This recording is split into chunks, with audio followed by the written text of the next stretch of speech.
জুলাই আগস্টে সেনাবাহিনীকে যে সতর্কবার্তা দিয়েছিল জাতিসংঘ।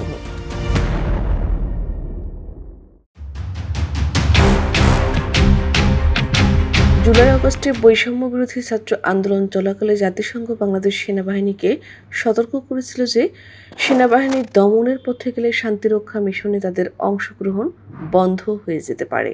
বিবিসির হার্ড রকে সম্প্রতি একথা বলেছেন জাতিসংঘের মানবাধিকার বিষয়ক হাই কমিশনার ভলকার তুর্ক। সাম্প্রতিক মানবাধিকার পরিস্থিতি এবং মানবিক সহায়তা নিয়ে এই হার্ড রক গত বুধবার প্রচার করে বিবিসি ওয়ার্ল্ড সার্ভিস। বিভিন্ন অঞ্চলে সংঘাত, সহিংসতা মানবাধিকারের উপর কী ধরনের প্রভাব ফেলে তা জানাতে তিনি তখন সুইজারল্যান্ডের জেনেভায় ছিলেন। সেখান থেকে তিনি বিবিসির সাংবাদিক স্টিফেন সেকুরের সঙ্গে আলাপ করেন। শুরুতে উপস্থাপক বিশ্বজুড়ে সংঘাত বেড়ে যাওয়ার ঘটনা উল্লেখ করেন। এক প্রশ্নের উত্তরে ভলকার তুর্ক জানান, এর ফলে মানবাধিকার লঙ্ঘনের ঘটনা বারবার সংবাদের শিরোনাম হচ্ছে। বর্তমানে 59টি দেশে সহিংস ঘটনা ঘটেছে। এসব সহিংসতার পেছনে ভূ রাজনৈতিক কারণ দায়ী। উপস্থাপক জানান, ডোনাল্ড ট্রাম্প ক্ষমতায় আসার পর মানবাধিকার কাউন্সিল থেকে যুক্তরাষ্ট্র সরে গেছে। এরপর নিকারাগুয়া তার অবস্থান পাল্টিয়েছে। বড় দেশ থেকে ছোট দেশগুলো যে প্রভাবিত হচ্ছে, এটাকে আপনি কিভাবে দেখেন? এর উত্তরে ভলকার তুর্ক বলেন, আমি আপনাকে বাংলাদেশের উদাহরণ দিতে চাই। আপনি জানেন, গত বছরের জুলাই আগস্টে ব্যাপক আন্দোলন করেছিল শিক্ষার্থীরা। শেখ হাসিনার সরকার দমন-পীড়ন চালিয়েছিল। আসার কথা হলো, আমাদের কণ্ঠ তখন সোচ্চার ছিল। আমরা সেনাবাহিনীকে সতর্ক করেছিলাম, যদি তারা জড়িয়ে পড়ে তাহলে আর শান্তিরক্ষা মিশনে অংশগ্রহণকারী হিসেবে থাকতে পারবে না। ফলে আমরা পরিবর্তনটা দেখতে পেলাম। ডক্টর মোহাম্মদ ইউনূস সরকারের দায়িত্ব নিলেন। ফলে স্পটলাইটে কী ব্যবস্থা নিতে হবে তা আমরা এখানে দেখলাম। উল্লেখ্য, সাবেক প্রধানমন্ত্রী শেখ হাসিনার নির্দেশেই জুলাই আগস্টে সংঘটিত হয় বাংলাদেশের ইতিহাসে ভয়াবহ হত্যাকাণ্ড। নির্বিচারে গুলি চালিয়ে হত্যা করা হয় 1400 নিরস্ত্র মানুষকে।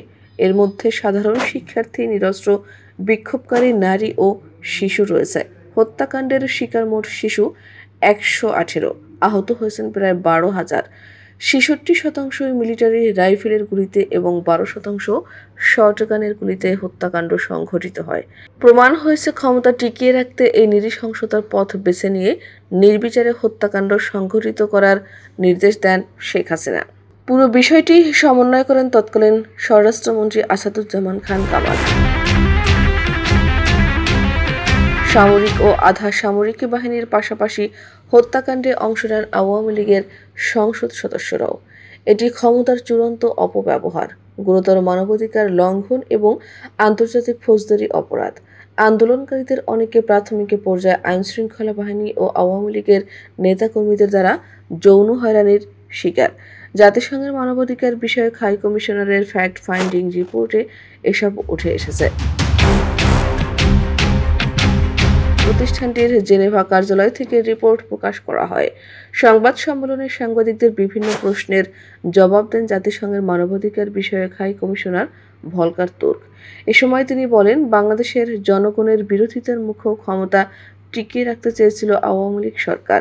এ উদ্দেশ্য হাসিলে তারা বিক্ষোভ দমনের কৌশল নিয়েছিল। এটা করতে গিয়েই নির্বিচারে হত্যা, গ্রেপ্তার, আটক ও নির্যাতন চালিয়েছে আন্দোলনকারীদের ওপর।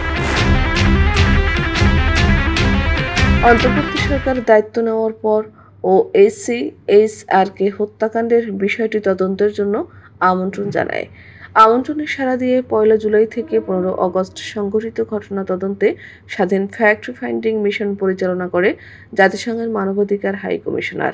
তাদের প্রতিবেদনে অভিযুক্তদের আন্তর্জাতিক আইন ও মানবাধিকার লঙ্ঘনের বিষয়টি তুলে ধরা হয়।